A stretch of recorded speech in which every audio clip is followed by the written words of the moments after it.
So, I mean, one big thing that happened is, we moved the marketing team close to the sales team. Yeah. Alignment. Forced alignment. Maybe we need to do an EP on this. Like, people need to sit next to one another. Look at that. And actually talk. Yeah. Wow. Boiler room. Let's go. Boiler room. No, but we did a go-to-market live not so long ago. That's right. And in that episode, it was you and Olafur. He's been on this show before. And he didn't freeze up. He actually delivered a pretty good presentation. Yep. And was a good, session. And you talked about QBRs. We did. And I think actually the whole Olafur and Tony combo, I think we're going to keep this up. It's a thing. I think we're going to keep this up. Yeah. The only thing is I like that he had his head behind the mic. So he's hiding. I was like, why don't you just move out of the shot instead? Move out of the shot. That's better. No, the funny thing is actually that, after 5 minutes, it was burning in my head. I was like, and then I said like, hey, Olafur, people can't see you. And then he's like, yeah. And it was exactly the same way. I was like, dude. Anyway, you can watch it if you're a member of our little, secret list. It's not secret. You can sign up on the website. It's called GTM Live. We do them bi-weekly. It's pretty cool talking about, anything process-wise related to revenue. Yep. And as a Q&A, sometimes it tends to be an AMA and stuff like that. It's really fun afterwards. Yeah. So dial in and have a look. But anyway, that episode made me kind of reflect that we should, it's been a while since we've talked about quality business reviews. We did it early on in the show. It was actually a fairly popular episode. You can go back and check it out. It's called Our Favorite Growth Hack, QBRs. And what we dealt with in this episode was basically a new way of doing QBRs. Yeah. So I think the reason why we wanted to kind of open that chapter up again is because we realized that after doing this, I don't know, like 100 or 200 times now, for our customers over the last year, that there's quite some room for improvement for QBRs in general. First of all, doing the QBR in the first case, and then doing it well, that's a science in itself, and that's what the other EP was about. But after 200 of those, we've actually realized, hey, wait a minute, there's a completely different way of doing this that would basically be 10xing the output. That's what we want to talk about today. Yeah. So 200 times doing it not fully correctly, perfectly, but that's... I mean, I guess that's how you learn. And, I welcome anyone else who's done 200 MBRs or QBRs, which is no one, to, also go through the same learning curve and come up with what should be better. Yeah. It's always like when you have that realization, it changes everything. And you look at the past and we're like, is that really how we did it? Yeah. I can't believe it. Yeah. And so the first step, I think, for us is really to just peel the onion on the problem here a little bit. What is it actually we're seeing from all those QBRs we have run, both internally together and in the past? What problems are actually surfacing? And we can go back and forth on this a little bit, but what the main thing that I kind of hate about most QBRs is executives walk in and then expect to get entertained for an hour and a half. And this is not our case necessarily, but it's also the internal case, right? So you kind of use a RevOps team and we prepare, and we now know that RevOps is involved in it in different ways. Sometimes they just do a data package, sometimes they do the whole thing, sometimes they kind of only support or whatever. But usually it's kind of sometimes kind of a laid back kind of feeling of the executives walking and then, okay, now entertain me. Now tell me what happened. Right. Yeah. And obviously then you get into the, hey, didn't you read the pre-send? Yeah. It's like, oh, no, was I'm busy. Too important for that. It's busy. And then you obviously get into our other, most fantastic problem, which is, ambushing people. Yeah. Right? And obviously, I feel this is a story that comes up all the time. Yes. So back then when I was running those QBRs, you were one of the executives coming in, not so laid back though. And you, with what kind of an attitude did you step into the room? No, I kind of said, I think we've recorded maybe before, talked about it at least, but I was always had this mindset of, okay, how are they going to fuck me today. Yeah. That was always, it was, Yes. you always had it in your back of your head. Even if you actually had a solid quarter, you were like, okay, what are they going to hit me Come with? on, it's easy. You can always find something that's Yeah, fucked yeah, up yeah. in marketing. No, but so that's the other thing, right? Yeah. You tend to ambush people, and that then sometimes leads to people being defensive, and that's fundamentally not what you want, right? What you want to do is actually want to create a forum of discussion, forum of gaining understanding from all the different angles, in order then to use that to improve, right? Yes. QBRs are there for continuous improvement. And each little, improvement that you make will stack up and compound, and all of those wonderful words over time. And getting to that point is extremely difficult when you have someone coming in with like, how they're going to screw me over this time. Yeah. But I think it's also like you going into that meeting, you will always have a pretty good idea of how the quarter went, right? Yeah. So if it was a miss, you'd know already. And it's not like you need that meeting to feel accountable. You're already feeling the pain. Yeah. To be honest, right? No, and when you're then on the defense, what is it that Mr. Executive is going to do next? Yeah. No, I brought my own numbers for this Yeah. session. Where did you get those numbers from? Exactly. I've never seen that before. I sent you the send out for it. Yeah. Well, I haven't seen that, so I'm sorry. And the whole good old data quality piece around it, and all of that jazz. Yeah. Right. And this is why QBRs are really, really difficult to execute in the first place. But there is a larger issue actually around it. Yeah. Which is the main point that needs improvement, and accidentally so some of those problems get pushed aside by actually fixing like this.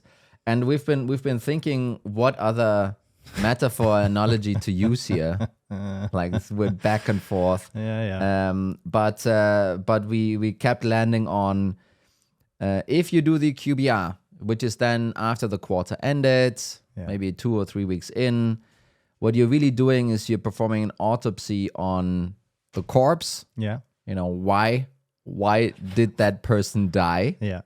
And that's fundamentally not how real life really should be working out, right? No. So you should at least try and save the person.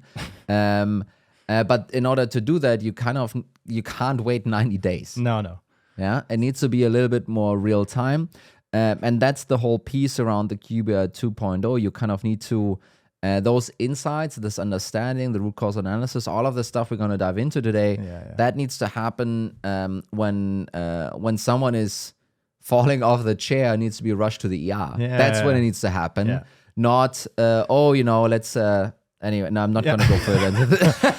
Also, I think people got it now. I was thinking, can I transition this into a car example? The oil light is starting to flatten. No, okay, we're sticking with the patient. That's cool.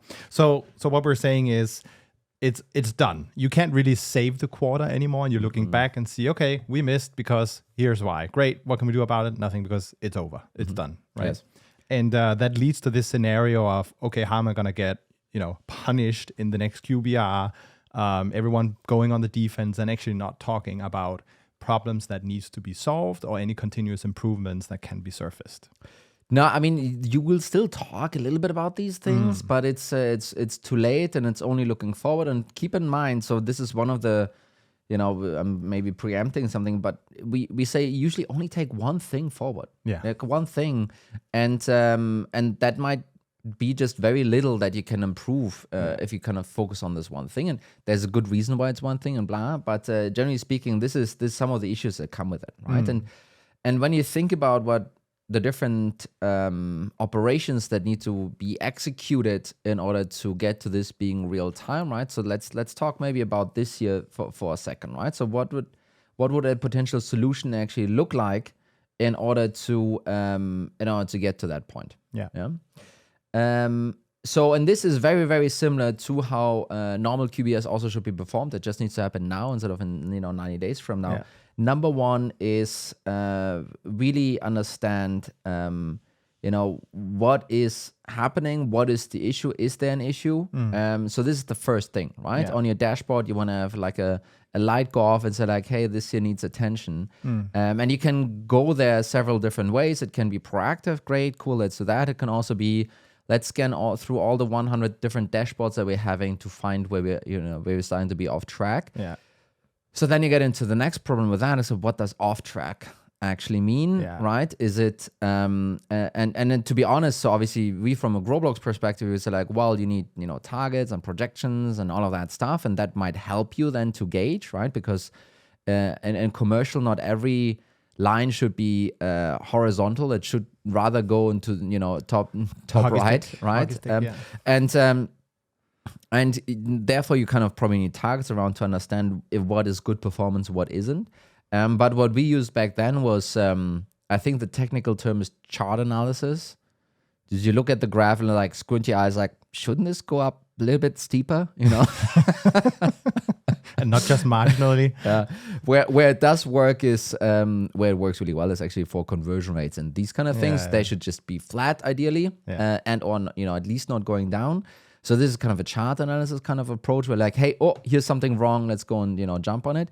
And then the last thing I think that that we use and everyone else is using is common sense. It's, hey, we hired 20 people in outbound. Shouldn't this graph go up? Should we see more opportunities being booked instead of fewer? And that then is another kind of analysis that you can run around it, right? But that's how you then realize, okay, wait a minute, something is off here. Something is not going as it should, right? Now you basically kind of as a next step, you then would try and understand why is it wrong? What is causing it? Right? Root cause analysis. You find a signal, something is off. You're not hitting a revenue number. Just staying on that level and saying, we hit outbound. We missed inbound. We missed PLG revenue. Let's just say it like that. That is not going to help you with anything. No, it's you can now scream at the PLG team. Good luck with that. But it doesn't help anyone to actually correct whatever is going on. So in order to understand what's going wrong, you need to do root cause analysis, right? You need to dig into the data, they say. But basically what it means is you need to go from the top level of revenue further down in the funnel and try and understand, or further up in the funnel, or further to the left in the funnel, whatever framework you're looking at, in order to understand how do I get from revenue to the root cause, right? Obviously, in order to do that, really helpful to have an understanding where and which of those steps you were supposed to be higher than you then were, right? Again, you're going through the same mechanics of chart analysis or comparison to target or all of that stuff. And I think Olafur, he had a great point. Usually those problems you're going to find when you run the root cause, they're either going to be related to quality or quantity, right? So, and I think it's important for you to have an understanding of where to potentially look, and that's it could also just be lack of execution, right? This typical, you didn't hire the folks, that can be something, or it can be, hey, we overestimated the impact of that campaign, or it could be a million things, or the product release was too late. There could be some of those things that are sitting at the end of it. If you really think about it, data will get you only so far. And then behind that, there might be then personal stories. There might be someone getting fired, some manager not performing, and then can you add more to the team? No. There might be some other things around it that then leave the data remit, and but data usually can give you a really good clue where to dig in the organization. Right? So now you have figured out what's wrong, and you can debate now the next step. Should it come earlier or before or after this step? Ideally, all of that stuff should just happen by itself. It's a little bit of an understanding of what's the impact. How big is that problem? Is it a problem we should be worrying about? Right. And one of the examples was we did a QBR with one of our customers, and I'm not sure if it was me leading or it was Olafur leading, but basically we spent like a lot of time on the outbound piece. Like, hey, you need to get this up and blah and blah and blah and blah. And then we got to the next chapter, which was inbound in that case. And basically we realized that, and we could have maybe prepared just a little bit better here, but we realized that outbound really was just 10%, and inbound was really the 90%. Of the course. And we basically were like, you know what? Actually, forget everything I just said. Marketing this, let's dig into, that's the problem. What is going on here? and have an understanding of what are the big or the small levers to pull. That's really important. And the way you measure it is by revenue impact. At least we call it revenue impact. So, what you can try and calculate out on a what if analysis. What if that stayed like that? Yeah. What if it kept trending down? What if we stayed like this behind target? And basically, if you calculate that out, you might then see how much revenue has already been lost because you were behind with PLG. Yeah. How much revenue will likely be lost already because you didn't acquire those leads, and they're now processing and they won't close tomorrow or next week, right? And then how much revenue then is still at risk, right? Let's just say if you could fix it today, versus you will not fix it for the rest of the year, what is that gap? Yeah. And usually those 3 different periods, early in the year especially, they end up being, it's might be a big sum. Yeah. And that kind of sum is what you really want to use as a yardstick to figure out what to prioritize, right? You don't have, so much time around, right? Yeah. And now thinking that all of that happens in real time. You sit down on Monday morning, you open this thing, you would see what's going wrong. You immediately go to the root cause because, that's part of the whole thing. You can Slack the person that, owns that metric or sits on top of that team, and you can say, hey, what's going on? How can we fix it? Maybe, dream world, that person has already kind of seen that him or herself. It's like, I thought about it, I'll get back to you tomorrow. And then have hey, this is really important because it's a lot of revenue, right? Kind of have all of these things kind of there. Yeah. Which then means on Tuesday, you might have a way to try and, fix it. Yeah.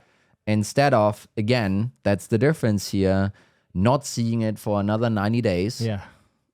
Yeah, it's terrible. But think about this. Just imagine you're sitting, if you're in the marketing department and you're spending, I don't know, $50K a month on Facebook ads, and it's not delivering anything, and you do that for 90 days until you figure it out.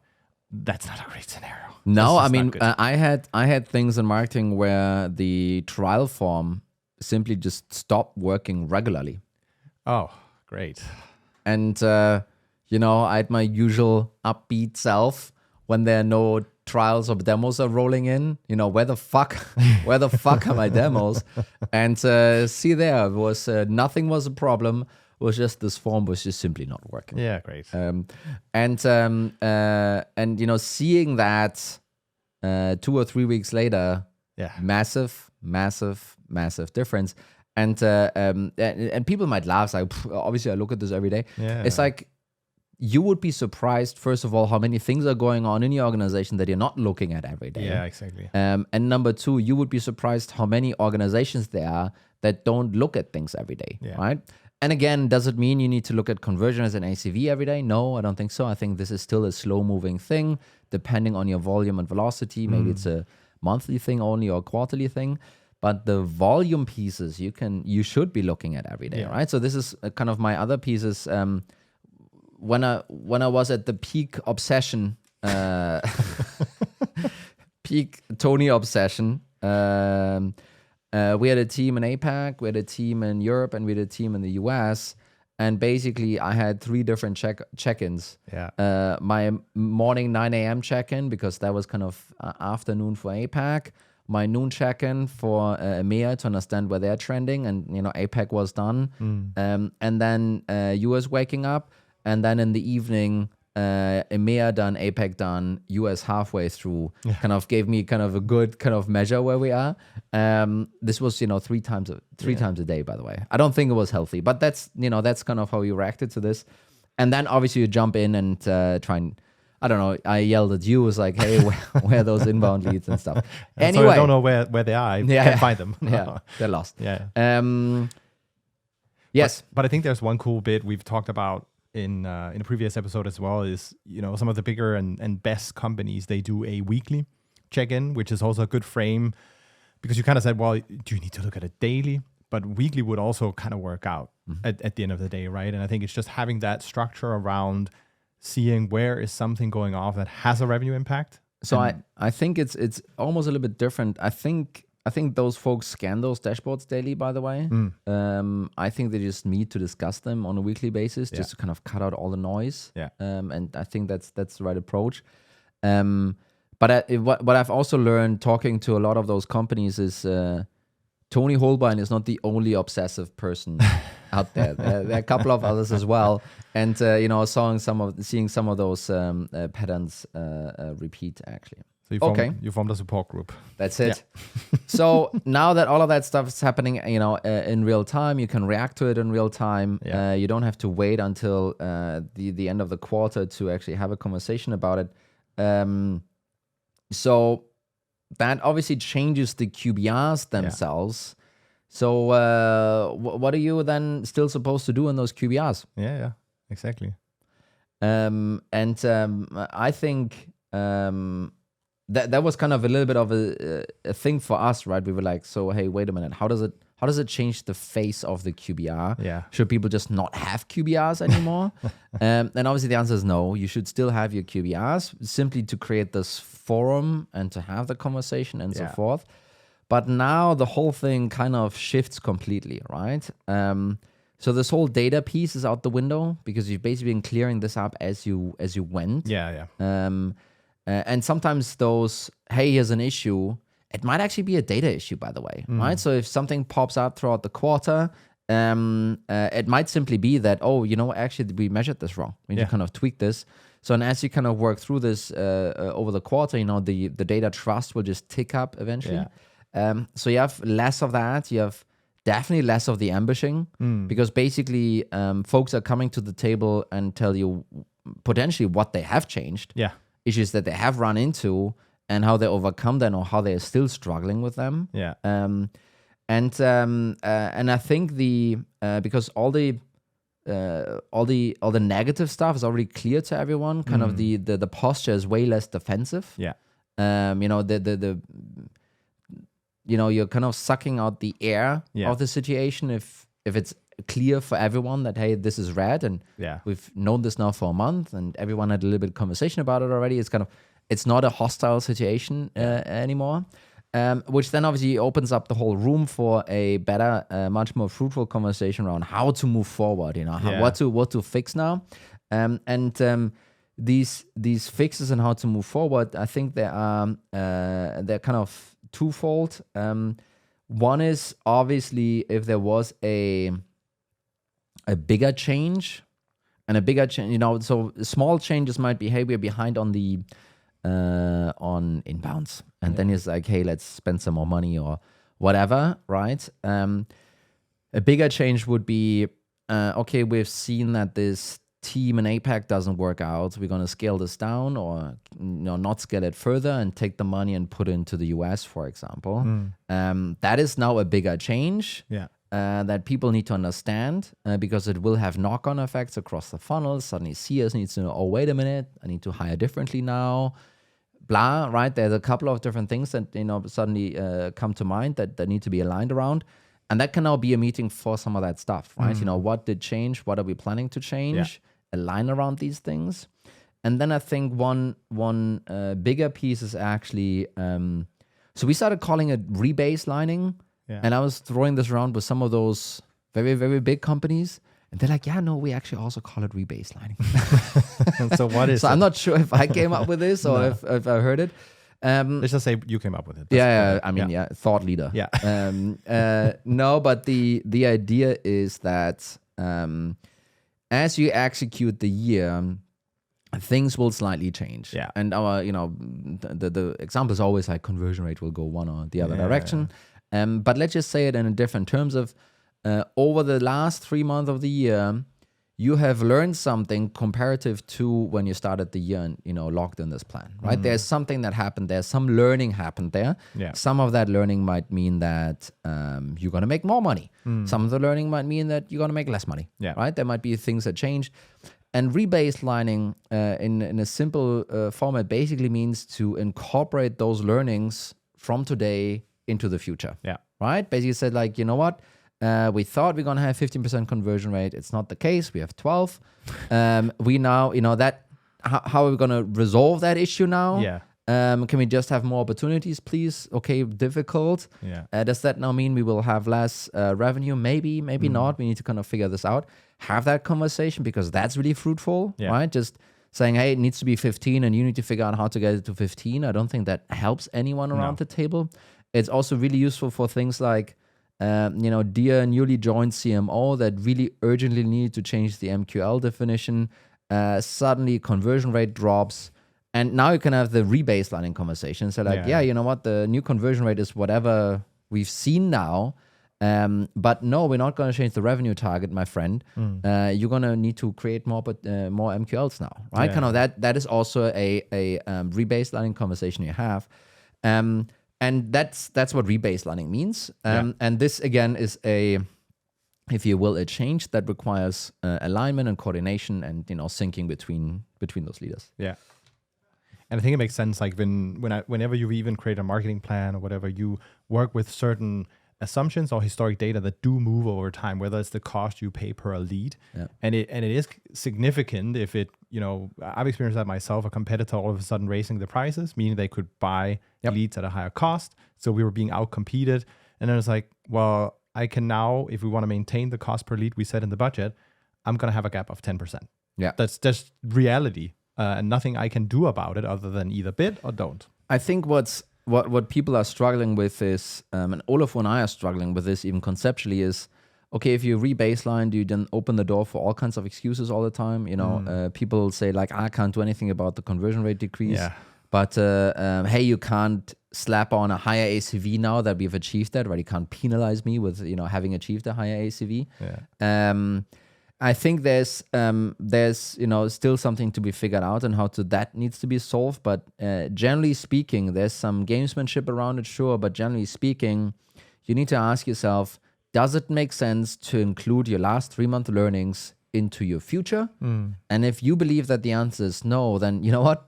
Don't do it. Yeah. If you believe, like probably everyone, that you might have learned something that you want to take forward, then you need to probably re-baseline to kind of have a process and a stream, work stream around it. Yeah. Which, could happen in this QBR conversation. And then a couple of other things. I don't think that haven't changed that much. Again, identify one clear thing that you want to work on. Don't do 5, don't do, even 2. Yeah. 1. Focus on one thing. Chances of you actually achieving this one thing much, much higher if it's just, a single item. And the idea is not to do lots of things at the same time. The idea is to consistently do one thing over time. Yeah. That's the idea. Continuous improvement, that's what that means. It doesn't mean step change today. Yeah. It means small tweaks over time that then compound. And how do you see that? Because there's usually a lot of potential actions you can take when you run the QBR. And especially if you run cross-departmental, you're going to have things on sales, on marketing, on CS, and so forth. Do you see that as one thing across the company or one thing department? How do you go about that? It depends a little bit. So I think, number one, you should obviously prioritize by, you could say, I's, like impact, confidence, and effort, right? Ease. Yeah. Ease. Yeah. Oh, the Danish guy, so cute.